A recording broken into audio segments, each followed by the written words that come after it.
Lorsque l'actualité s'affole, suivez Le Point sur Métropole. Le Point, tous les matins à 8h30, reprise 1h30.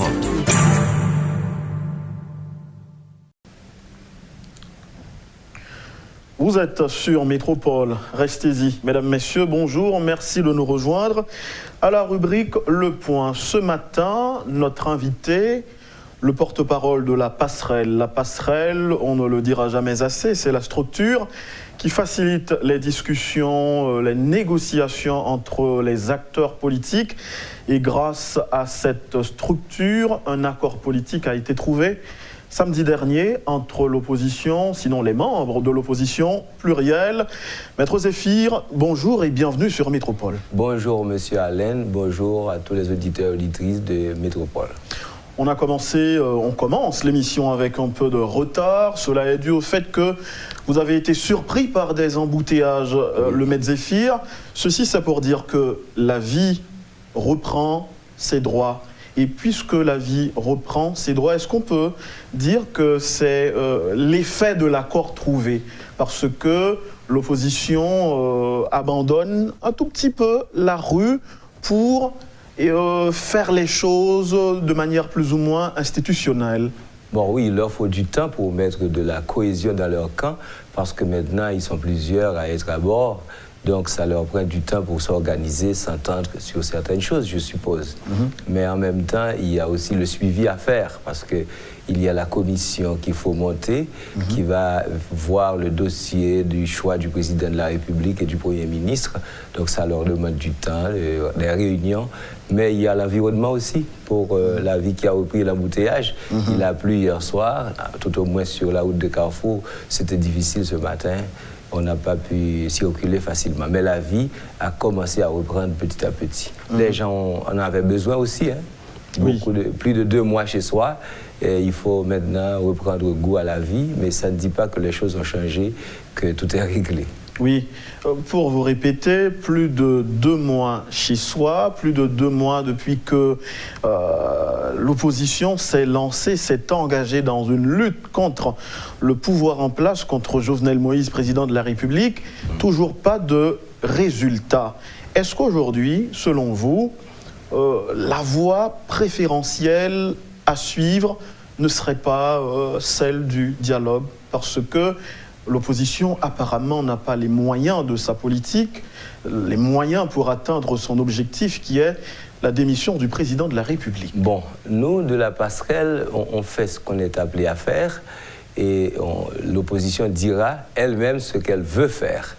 Pour nous, l'essentiel était de réunir tous les gens de l'opposition haïtienne et de la société civile haïtienne qui veulent le départ du président de la République. Donc pour nous, l'essentiel, c'était que ces gens se mettent ensemble, parlent le même langage, traduisent leurs idées, leur volonté de travailler ensemble à travers un accord politique signé en bonne et due forme.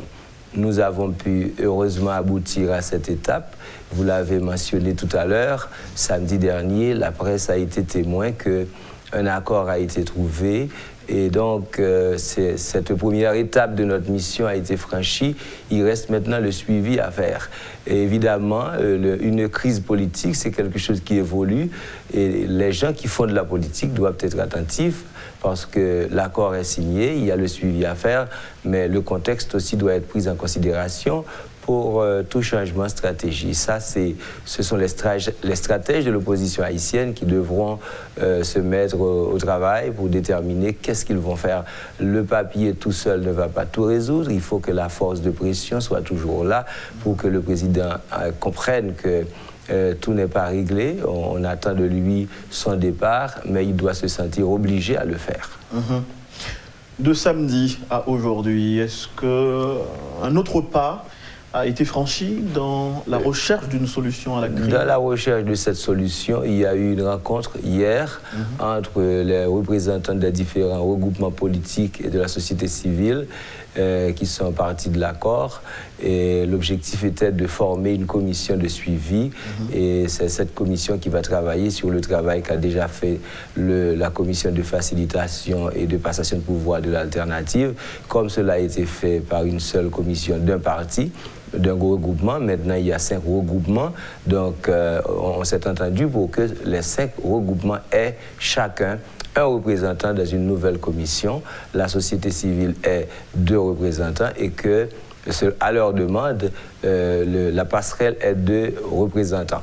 Nous, on a dit que les membres de la passerelle ne seront pas membres à part entière, ils seront membres observateurs, ils seront des observateurs. Donc, ils ne seront pas obligés de donner des opinions, des avis sur ce qu'ils vont faire.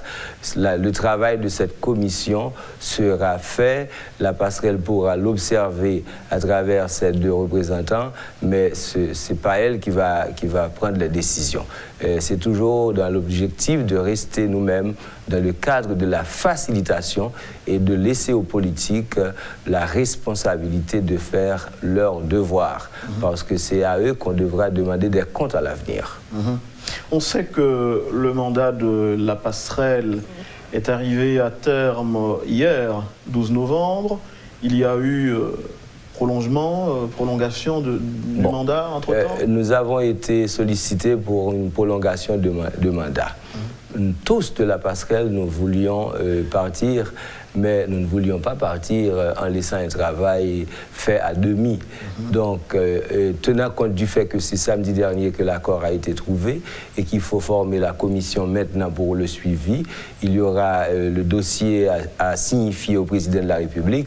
Tout ça doit être fait avant notre départ. Et nous souhaitons que tout cela soit fait avant notre départ, parce que on nous a sollicité pour 2 semaines, nous avons dit non, que lundi prochain, de toute façon, les membres de la passerelle diront adieu à cette étape de la vie. C'est-à-dire lundi 18 novembre. Lundi 18 novembre, c'est ça. Ce sera notre conférence de presse bilan et ce sera la fin. C'est pourquoi si les acteurs ne font pas ce qu'ils doivent faire cette semaine avant lundi, à ce moment-là, eux, ils seront responsables. Mais nous, on leur donne 1 semaine pour que tout ce qui manque soit fait et que nous puissions participer à cette phase finale et la présenter dans notre bilan. Alors, qu'est-ce qu'ils ont à faire en clair, les acteurs? Est-ce que d'ici lundi, qui est la date d'échéance de fin et totale, complète de votre mandat, est-ce que d'ici lundi, les acteurs doivent avoir le nom de celui qui éventuellement remplacera le président de la République? Bon, l'essentiel n'est pas qu'ils aient un nom, mais c'est qu'il y ait un rapport de travail qui a été fait par la commission qu'ils vont former maintenant et que ce rapport analyse plusieurs dossiers, le présente au regroupement politique et il décide entre eux qu'est-ce qui va être fait à partir des observations, des remarques et des critères qui ont été suivis pour le choix de président et que, en principe, après la rencontre de la commission avec les acteurs, je veux dire la société civile et les 5 regroupements, ils puissent arriver à avoir une entente sur quelle est la meilleure personne pour le président de la République en fonction de ce que la commission a fait comme travail. Donc la commission elle-même ne dira pas c'est X, c'est Y, c'est Z. Elle devra présenter ses travaux, les résultats, avec toutes les analyses, les conclusions qui permettront aux décideurs de dire voilà ce qui est la meilleure décision pour l'instant en termes de personnalité répondant au plus grand nombre de critères positifs possibles.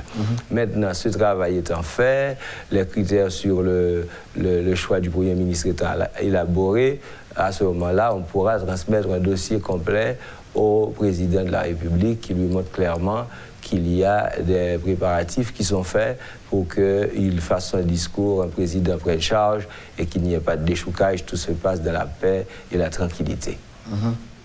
Donc, mais au niveau de l'exécutif, lorsqu'on entend les différentes réactions de conseillers politiques du président et d'autres alliés ou proches, on pense que vous êtes dans l'utopie la plus complète. Bon, écoutez, c'est Haïti quand même. Et dans ce pays, je n'ai jamais entendu un président de la République qui va démissionner demain dire « Écoute, merci de m'avoir supporté pendant 5 ou 10 ans, j'aurai le plaisir de partir demain ». Les conseillers d'eux-mêmes, parce qu'eux, ils vivent de cela, ils sont autour du président. Ils n'ont pas intérêt à dire que la situation se fragilise, le président va partir. Ce qui va compter, c'est ce qui se fait sur le terrain.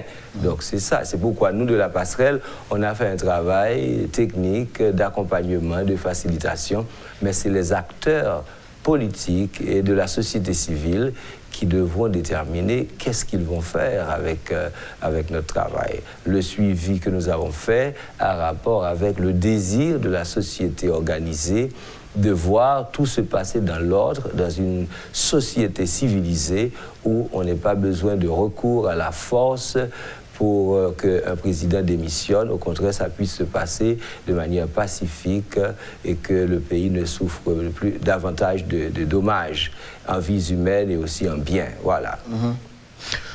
Qu'est-ce qui explique que Fanmi Lavalas, par exemple, ne soit pas signataire?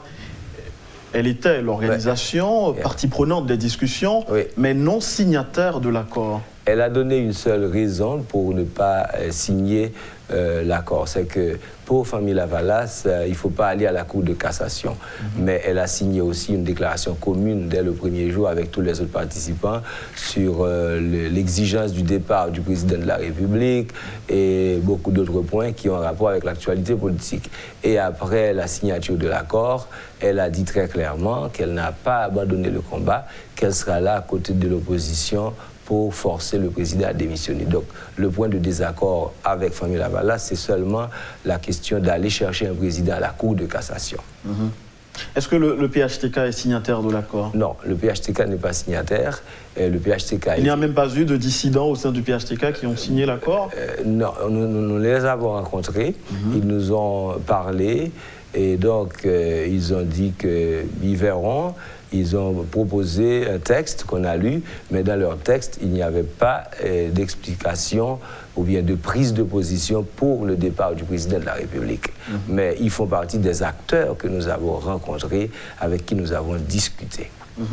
En quoi cet accord aujourd'hui, cet accord politique signé entre les acteurs, sinon l'opposition plurielle, peut-il être considéré comme l'ombre d'une solution à la crise? Je dis ombre pour être prudent, parce que la crise est aiguë, multiforme. Personne ne peut se prévaloir d'une force totale pour résoudre cette crise. Seul, même un groupe, même 2 ou 3, pour résorber la crise, il faut la collectivité, il faut beaucoup de gens, il faut la nation. Donc aujourd'hui, cet accord, qu'est-ce qui vous fait croire que c'est un début de solution qu'il représente? La première chose, c'est que les divers secteurs de l'opposition ne parlaient pas d'une même voix en ce qui concerne le départ du président. Tous voulaient le départ du président, mais chacun luttait dans son camp.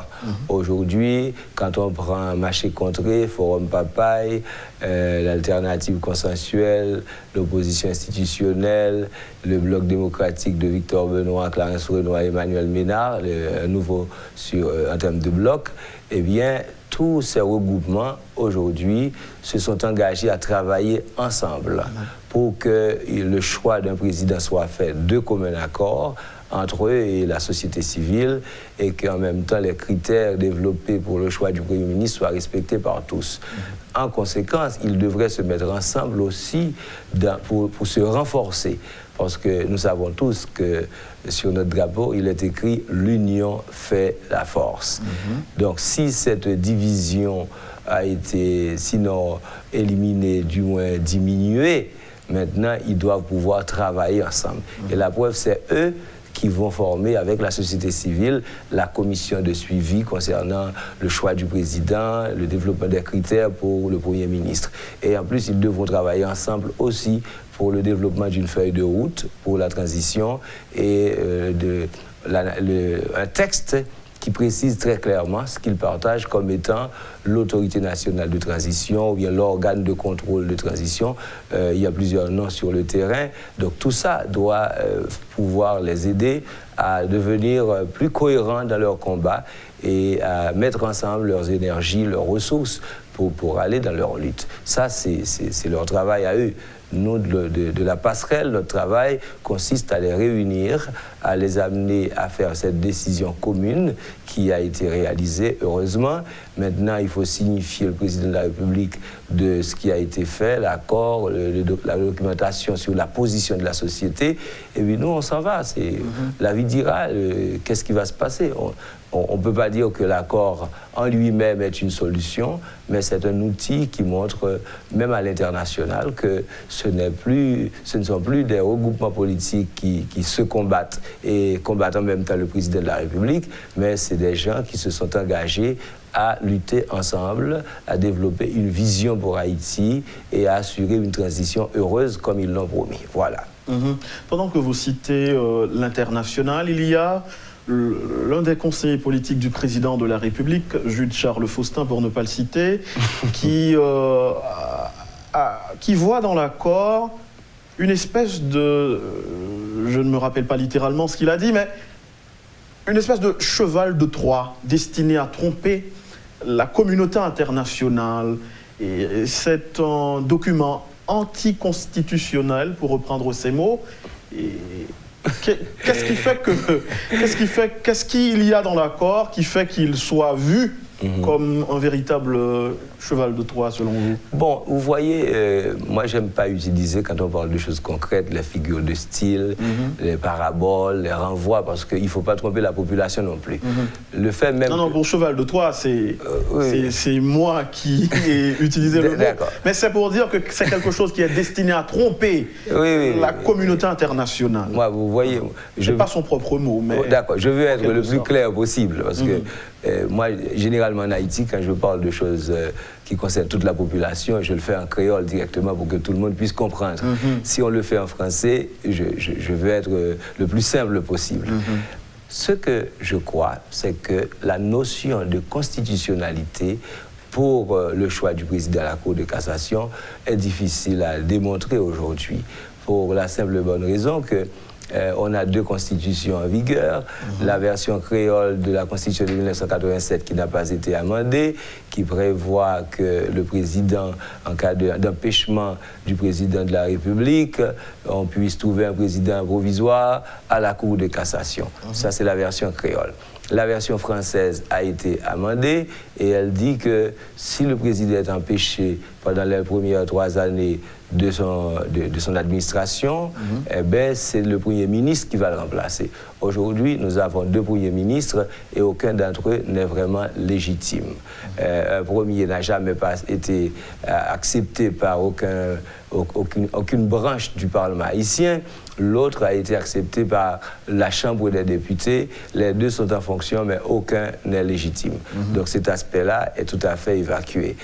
Si c'est à la 4e année, c'est le Parlement, le Sénat, qui devrait faire une élection pour un président de la République. Nous ne sommes pas à la 4e année. Donc bref, la Constitution amendée, 1987 amendée, n'a pas de provision pour cette décision.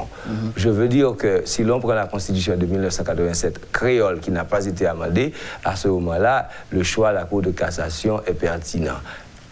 La question, c'est quelle est la Constitution qui est valide aujourd'hui? Ça, c'est aux spécialistes de le déterminer.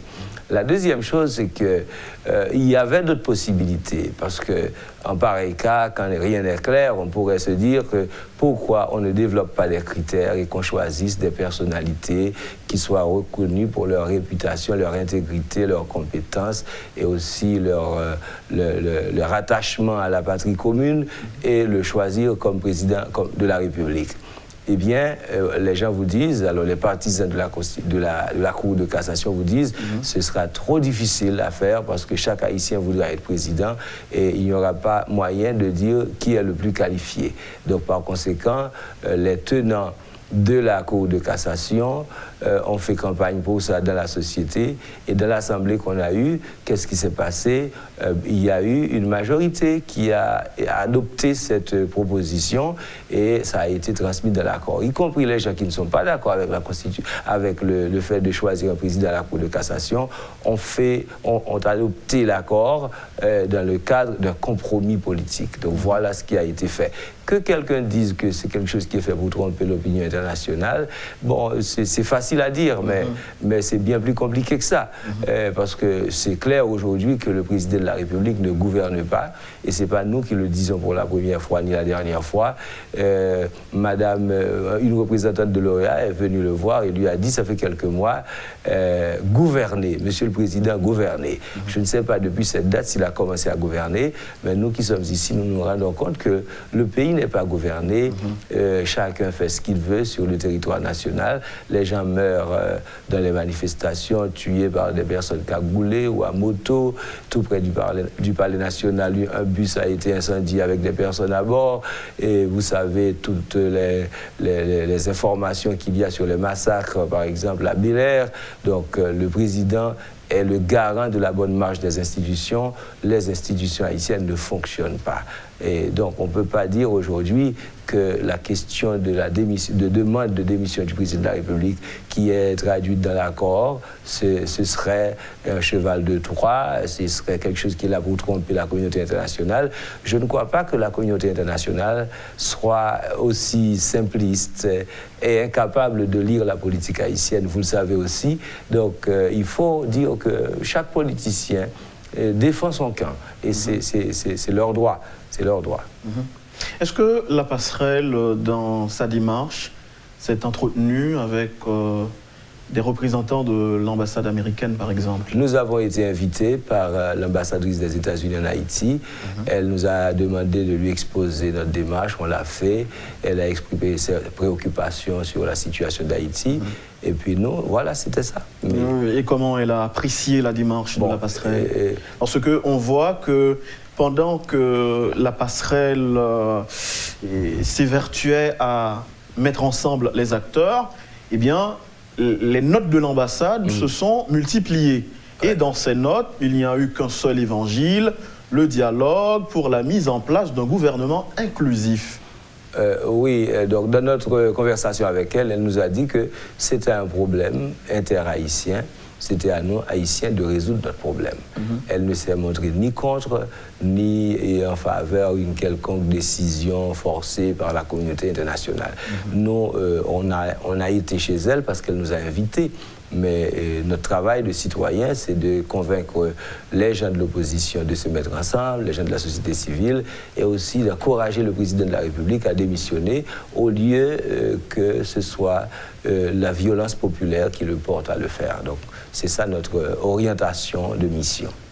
Voilà, on va marquer la pause. D'accord. Vous suivez, mesdames, messieurs, la rubrique Le Point de Radio et Télémétropole. Restez avec nous, on revient. Lorsque l'actualité s'affole, suivez Le Point sur Métropole. Le Point, tous les matins à 8h30, reprise 1h30.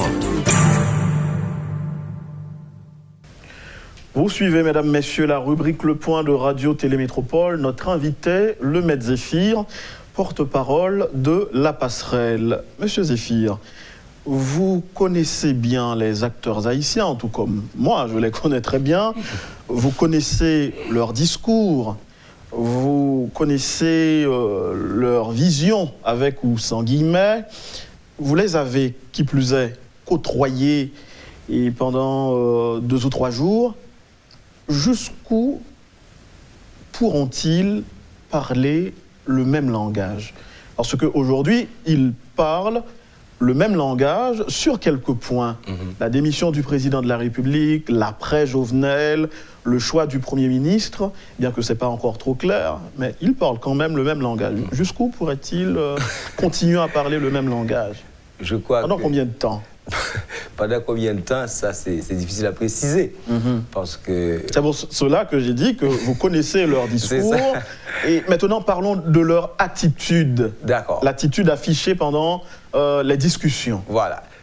Vous avez bien dit que je les ai côtoyés pendant 3 jours, mais ces 3 jours, c'était de manière intense, parce qu'on était ensemble toute la journée, on a travaillé aussi le soir, mais pas seulement les politiciens en termes de représentants de partis, mais nous avons été visités par les militants qu'on a dû accueillir, gérer, durant les 3 jours aussi, et c'était pas facile.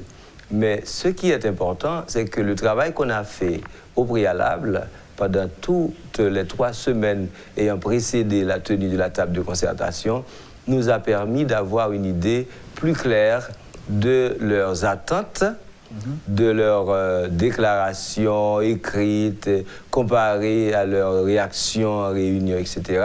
Ça nous a donné une meilleure compréhension de leurs attentes, de leurs désirs et aussi de ce qu'on pourrait espérer de l'avenir.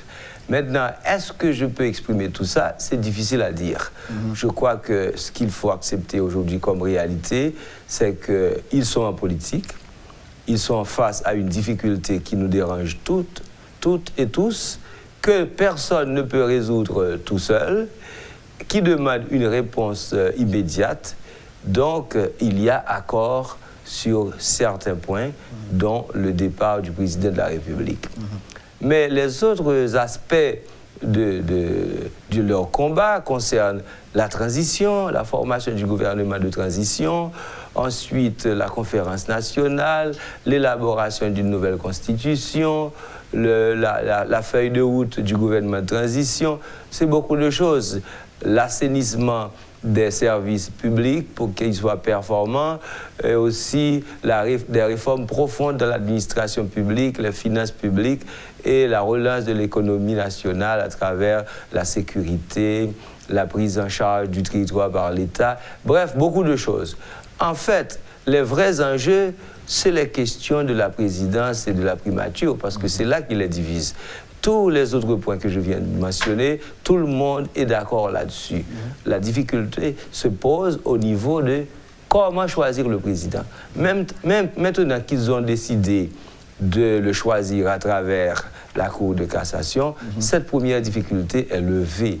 Il faudra voir ce qui va se passer de la commission qui va travailler qui va réviser, disons, le travail qui a été fait par la première commission de facilitation de l'alternative, qui va développer des critères pour le choix du Premier ministre. Il faudra voir ce que ça va donner, parce que ça doit être fait le plus vite possible. Et on aurait dû avoir commencé ce travail. Malheureusement... Mais est-ce que, permettez que je vous coupe un tout petit peu, est-ce que l'alternative, entre-temps, l'alternative consensuelle, a abandonné sa petite idée de placer à la primature une personnalité issue de l'opposition active? Alors, il faut dire que les 5 regroupements se sont entendus qu'ils vont choisir un Premier ministre de concert. Donc c'est ça qui est c'est notre provenance. Ils vont participer, tous vont participer. Mais, non, la provenance du Premier ministre. Alors, il parle de l'opposition précisément, mais il parle d'un geste de concert, en commun accord. Donc c'est ça qu'ils vont faire. Donc cela dit, le Premier ministre sera issu de l'opposition. De l'opposition plurielle. Plurielle. Oui, oui. Pas directement de la... Oui, d'un consensus. D'un consensus. Okay. Donc, mais c'est important ça, que ces regroupements s'entendent pour choisir un Premier ministre. Et comme ils reconnaissent aussi que la société civile a son mot à dire, donc c'est une bonne chose. Et moi, beaucoup de gens de la société civile qui ont participé, qui ont soutenu cette démarche et qui l'ont d'ailleurs financée, parce que les activités qu'on a eues ont été financées par les membres de la société civile et du secteur économique qui sont partie prenante de la création de la passerelle.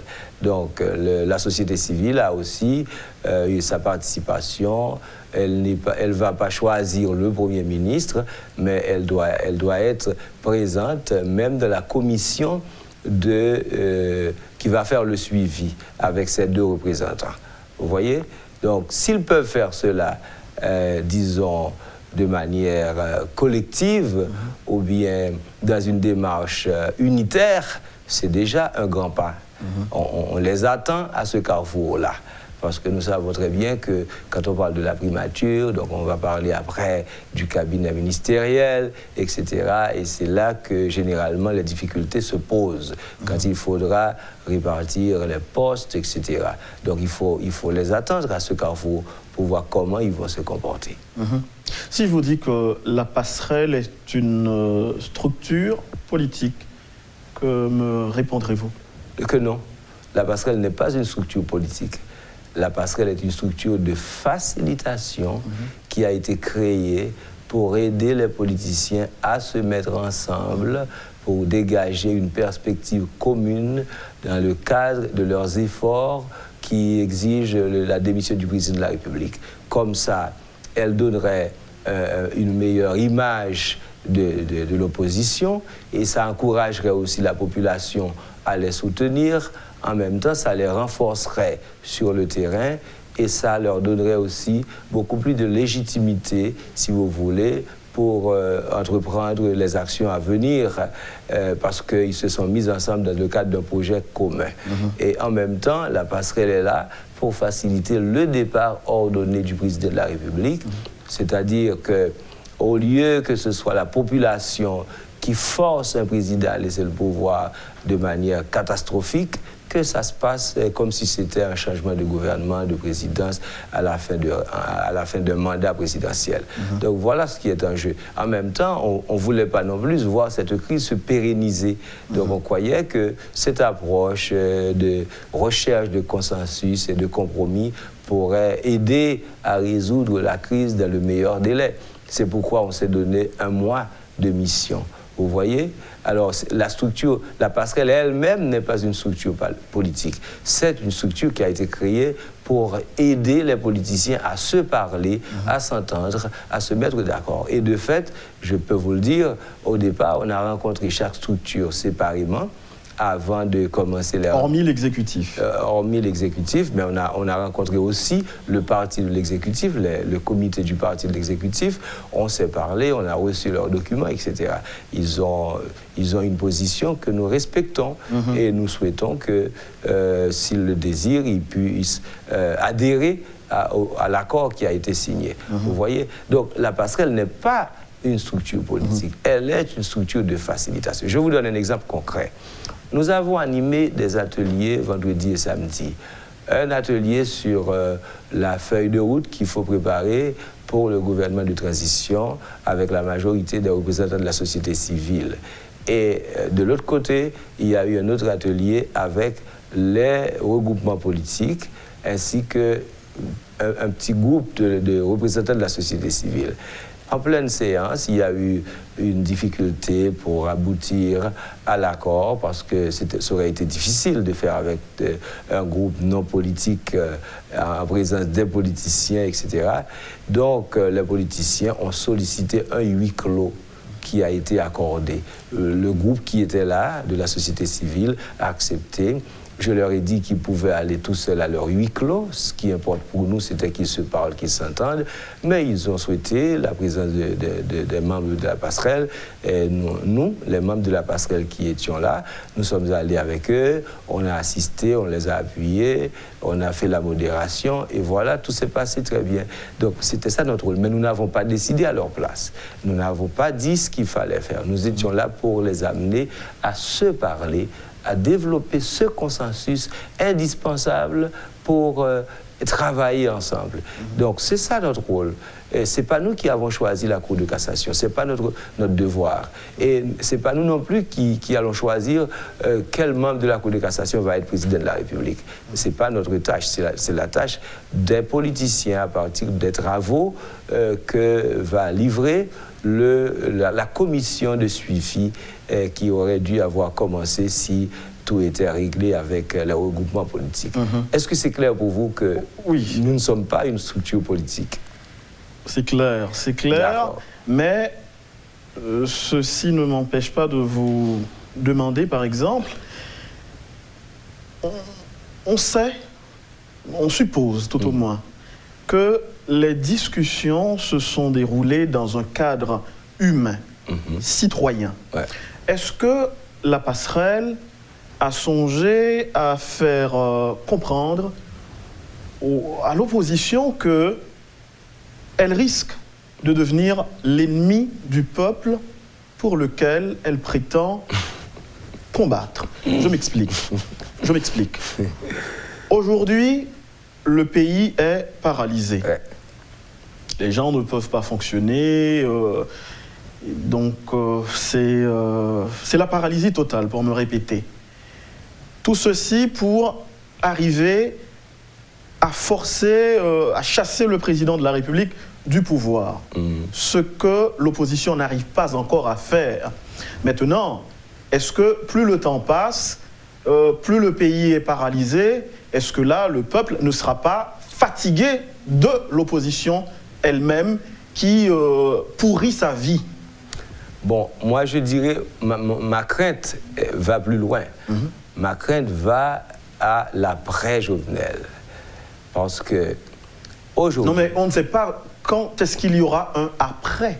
C'est ça tout le problème aujourd'hui. Oui. Parce que la crise s'est accentuée il y a 2 mois, il y a plus de 2 mois. Oui. Mais c'est depuis 2 ans que nous sommes là, Maître Zéphir. Bon. Parce que la vérité c'est ça. La vérité c'est que lorsqu'on regarde la situation, lorsqu'on regarde le tableau, le paysage, on peut se dire, sans crainte de se leurrer, que l'opposition n'a pas les moyens de sa politique. L'opposition a tout fait, ou encore presque tout fait, pour chavirer, comme on dit, faire capoter le pouvoir en place, et le pouvoir est encore là.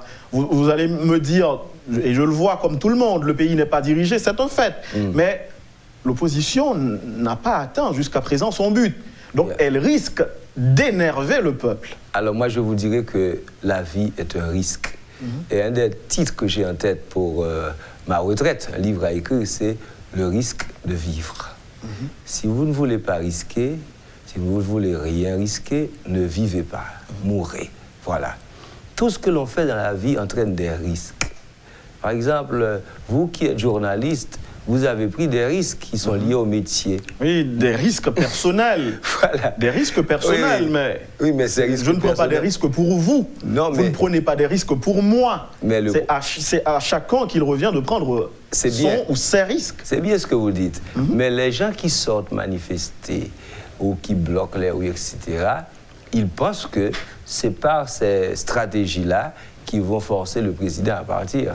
J'ai entendu des manifestants qui ont dit hier barricade Sayo, c'est la VIM. C'est Avenim. C'est Avenim. Vous voyez, en principe, ils y croient. Et ils y croient parce qu'ils ne voient pas d'autres issues. Il n'y a pas de création d'emplois, les rares entreprises qu'il y avait ont été forcées à fermer, et même lorsqu'elles travaillaient, le pays était dans une situation très minable. Aujourd'hui encore, les gens meurent de faim. Le président n'a pas de réponse à tous ces problèmes de sécurité, de famine, etc., d'absence de soins médicaux. Donc il n'y a pas de réponse aux besoins de la population. Pour cette population, en tout cas, vous pouvez le noter dans leurs expressions, le début de solution à leurs problèmes, c'est le départ de Jovenel Moïse. Maintenant, c'est vrai ce que vous dites, puisqu'on n'est pas armé, c'est pas comme en Bolivie, où il y aurait une armée, une police qui forcerait un président de la République à démissionner. Bon, il faut dire heureusement aussi, parce que nous savons très bien tout ce qu'on a vécu avec l'armée d'Haïti, qui était le dernier recours pour renvoyer les présidents. Et pas seulement les présidents qui étaient, disons, détestés par la population, mais les présidents dont l'armée voulait se débarrasser. Alors, moi, ce que je dis, je sais qu'il y a un temps pour chaque chose. Et que dès lors que le verre est plein, ce qu'il faudra, c'est renverser. Je crois que cette situation est intenable. Et si le président de la République n'arrive pas à faire des miracles pour changer la vie des Haïtiens en très peu de temps, il devra partir de toute façon. Et le miracle de la démission aussi ne s'est pas produit. Bon, le miracle de la démission ne s'est pas produit. La démission mais il semble être... disons que si vous suivez les réactions de la population, c'est la chose la plus attendue.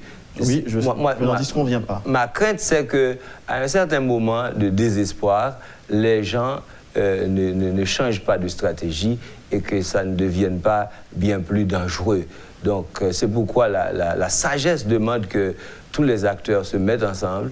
Et quand je parle des acteurs, je parle du président de la République aussi, de ne pas attendre que la population soit désespérée au dernier degré et qu'elle se mette à agir de manière violente. Donc il faut éviter tout ça parce que s'il n'y a pas de réponse à leurs problèmes, c'est sûr qu'ils ne vont pas s'arrêter en coup de chemin. Vous vous apprêtiez à faire un point sur l'après-Jovenel. Oh, oui, c'est ça. Pour moi, la partie la plus difficile, c'est l'après-Jovenel. Pourquoi? Parce qu'aujourd'hui, les caisses de l'État sont vides. Il y a 2 semaines, j'ai entendu un économiste dire qu'il y a un arriéré de 60 milliards de goudes sur la prévision budgétaire. 60 milliards de goudes. Et les institutions de collecte de fonds de l'État sont encore en paralysie jusqu'à présent. Donc, vous voyez très bien, il y a des employés... Bon, je vous donne un cas très, très frappant. Les missions consulaires et diplomatiques d'Haïti à l'étranger ont reçu leur dernier chèque en février 2019. Ces gens qui sont dans plusieurs pays du monde, qui doivent payer loyer, voiture, frais de séjour, etc., etc., ils vont avoir 10 mois, 9 mois sans salaire.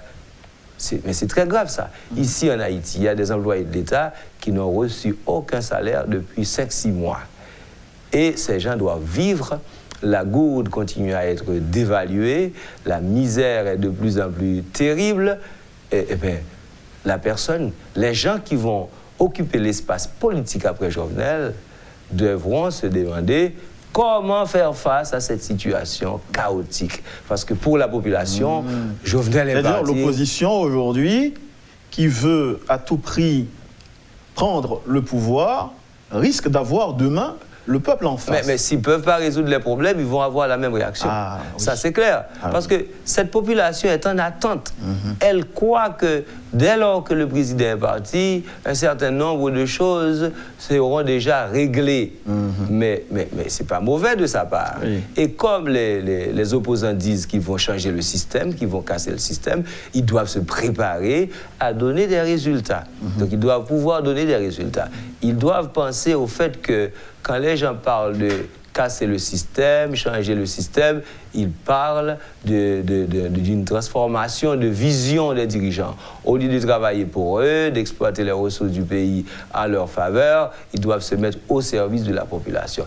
Donc, il faudra qu'il y ait un discours clair qui oriente la population sur le fait qu'il faudra que nous nous mettions tous ensemble au travail, que l'austérité soit au rendez-vous, pas seulement au niveau de la population, mais aussi au niveau des responsables de l'État, et qu'il y ait une communication transparente, régulière, qui montre aux gens qu'est-ce qu'il y a comme revenu, qu'est-ce qu'il y a comme défi, mais ils vont devoir le démontrer aussi à travers la formation du gouvernement.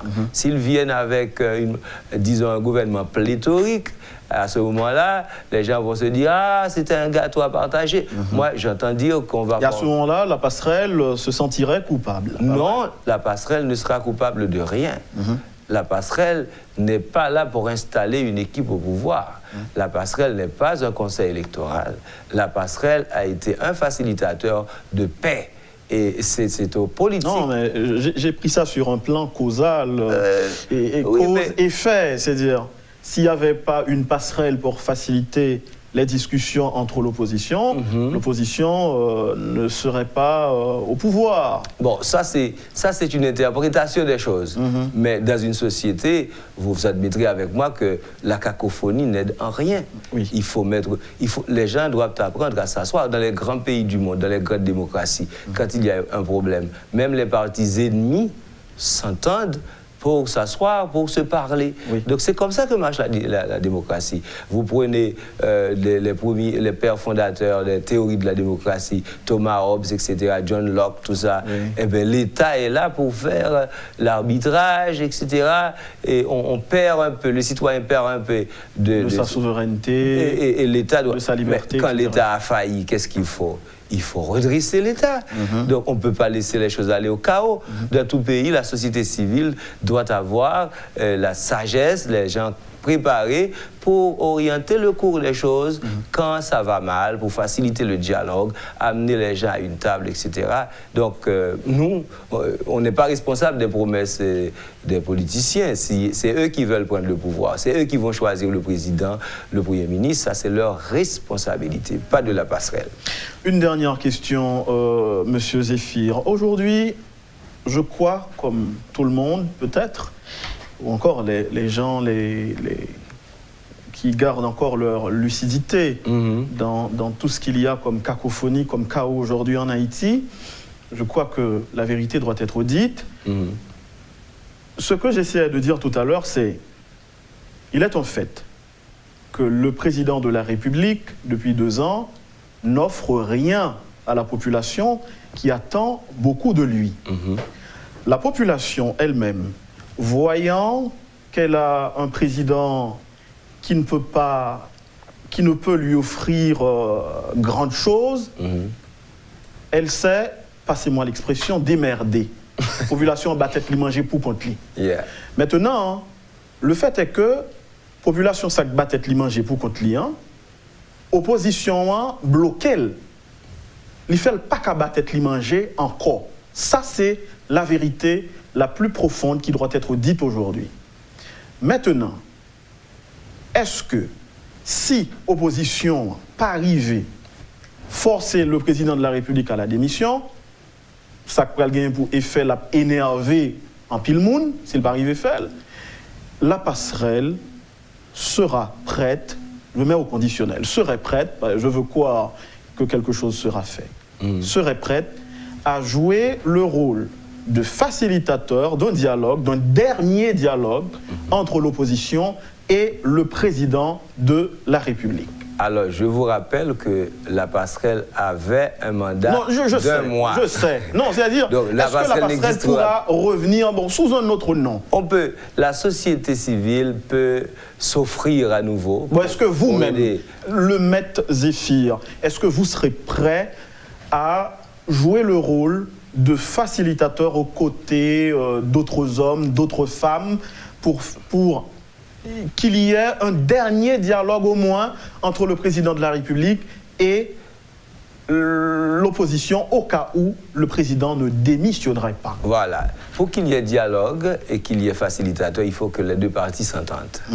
Si les deux parties s'entendent sur un besoin de dialogue, je veux dire l'opposition et le président, et sollicite la participation, la facilitation de ce groupe de citoyens et de citoyennes qui a donné de l'aide à un moment bien précis, à ce moment-là, nous devrons décider est-ce que les conditions sont réunies pour que ça aboutisse.